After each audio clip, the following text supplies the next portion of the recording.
బ్రోచేవారెవరే. సకల లోక నాయక, సమస్త లోకాలకు నాయకుడు నువ్వే కదా, నువ్వే మమ్మల్ని రక్షించాలి. బ్రోచేవారెవరే.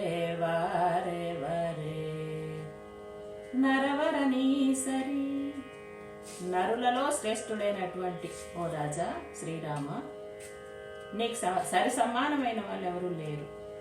ఈ 5 లైన్లు పల్లవిలో ఉంది. ఒక చరణం చూస్తే, దేవేంద్రాదులు మెచ్చగను లంక దయతో దానము సంగి సదా బ్రోచేవారెవరే. సీత అపహరణం జరిగిన తర్వాత, ఎట్టకేలకు రావణాసురుని సంహరించిన తర్వాత లంకా నగరాన్ని సొంతం చేసుకోవచ్చు. కానీ దేవేంద్రాదులు మొదలైన దేవతలందరూ మెచ్చుకున్నాక